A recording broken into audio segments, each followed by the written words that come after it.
The Greens are breaking records yet again. They've now just hit 17% in a recent poll. It's actually a Lord Ashcroft poll. Reform leads with 28%.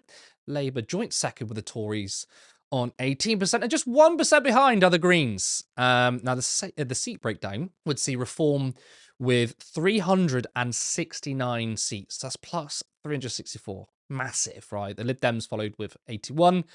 Labour all the way down to 50. That's minus 361 seats. Ouch.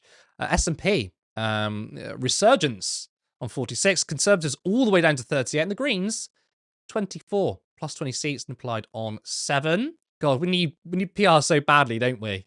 Now, Stats for Lefties calculated which seats the Greens would win. Now, the full list is actually on your screen. I'm not going to read out all of them. But I find Hackney North and Hackney South very interesting, especially as Hackney North is Diane Abbott's seat. But not only that, not only the decent polling, they've also hit 150,000 members. So that was unveiled today. I think that's double since Zach Polanski took over, or at least double in the last couple of months. And aren't the right wing rattled, including Reform? Now, this is in reference to a different poll, but Zaya Youssef quote tweeted Helena, tried to attack her, but it backfired. Helena tweeted the breakdown of the Find Out Now poll that had the Greens on 15%, but this was distributed between different age groups. This poll has the Green Party 1 point away from first among the entire under 55 cohorts. Zaya Youssef, though, quote tweeted and said this: "Newsflash, Green supporters don't understand how percentages work." Well, but that is how percentages do work.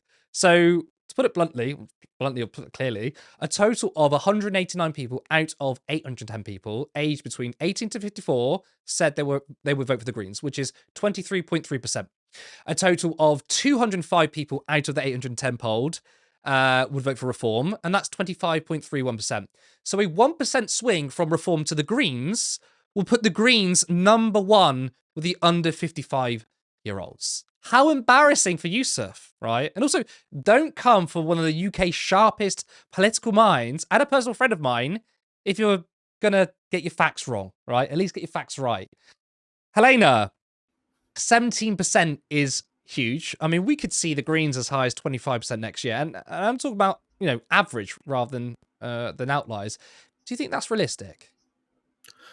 I wouldn't say maybe 25. Again, the demographic that we're appealing to, I think that I hate to go with More in Common because I think that it's a little myopic, but I'll go with what they say, right? So More in Common, they divide up the electorate into different kind of ideological boxes. They've got 7 of them basically, and they're the two kind of demographics that the Green Party are appealing to are young progressive activists, or broadly older progressive activists too. That's one of their 7 blocks, but they're also increasingly appealing to what's known as the skeptical scrollers, i.e.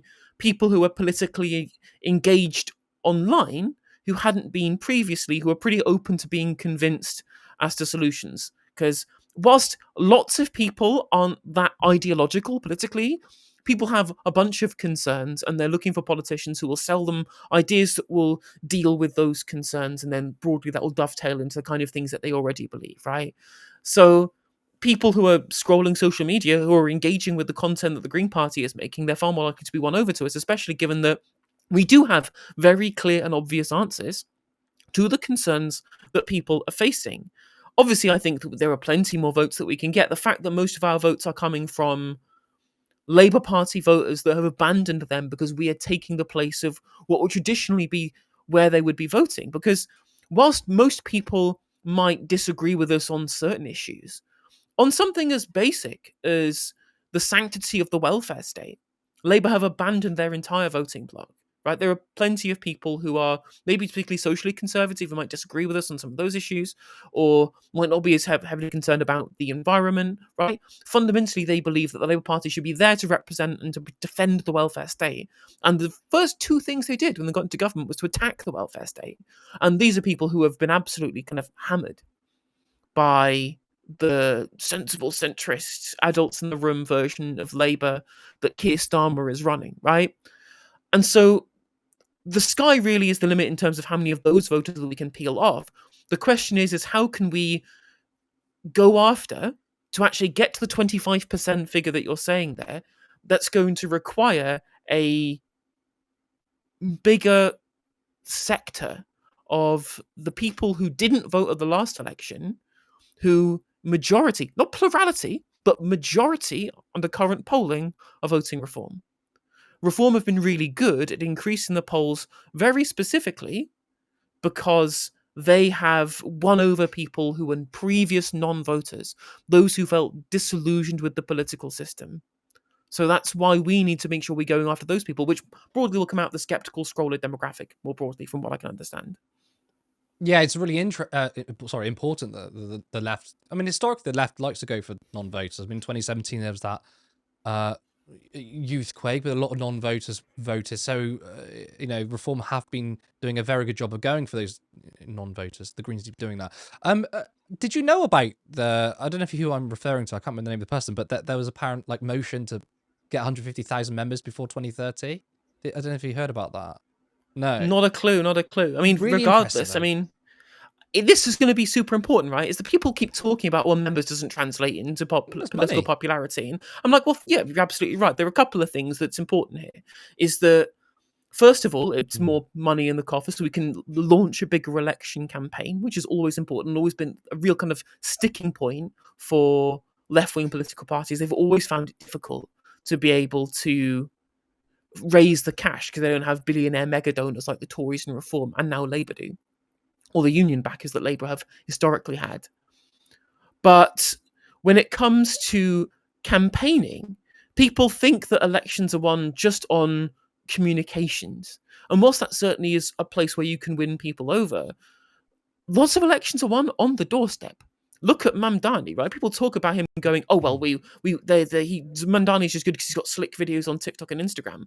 And first of all, he's got good policy, but second of all, what those Instagram reels and what those TikTok videos did for the Mamdani campaign was mobilize a team of canvassers. That's what's important. Having people energized on the ground and campaigning, especially in low turnout elections like we had last time, and was what usually happened at local elections, which is what's the next real big test for the Greens is the local elections in May.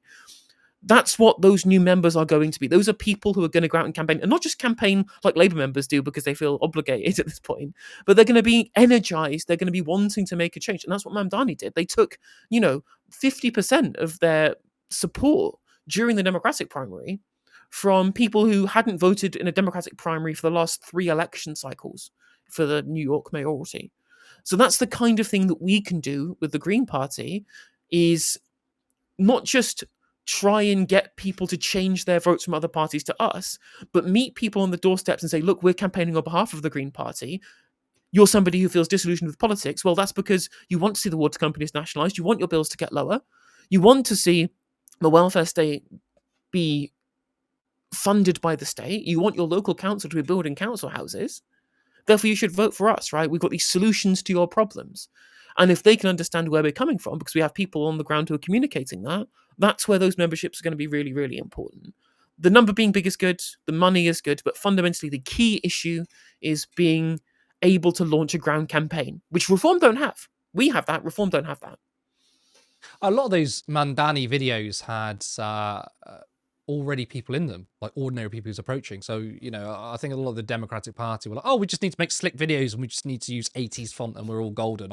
Yeah, you need the policies first, but also it wasn't just social media. I mean, I think he did that walk from one end of New York City to the other, just spoke to loads of people. Incredible, incredible stuff. I do want to get, though, a quick response from you with Zaya quote tweeting you. Just quickly say, what's on your mind? How embarrassing. How embarrassing. First of all, to get proved completely incorrect, as many people have done so in the replies, and you've just eloquently put there during this video.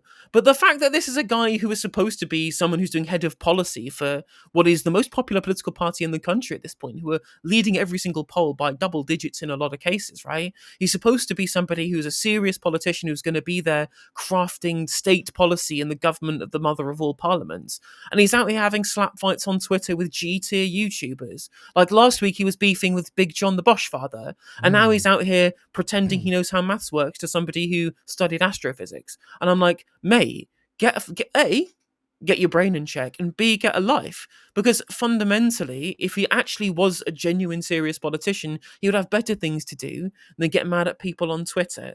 But clearly, he doesn't have better things to do. And it's this approach to maths that the Reform Party has shown, given they've been running councils going, yes, we'll be able to cut your council taxes by stripping away all of the DEI and all the Americanized bullshit they talk about. They get into government and local authorities and go, oh, actually, most of our spending is on temporary accommodation and adult social care.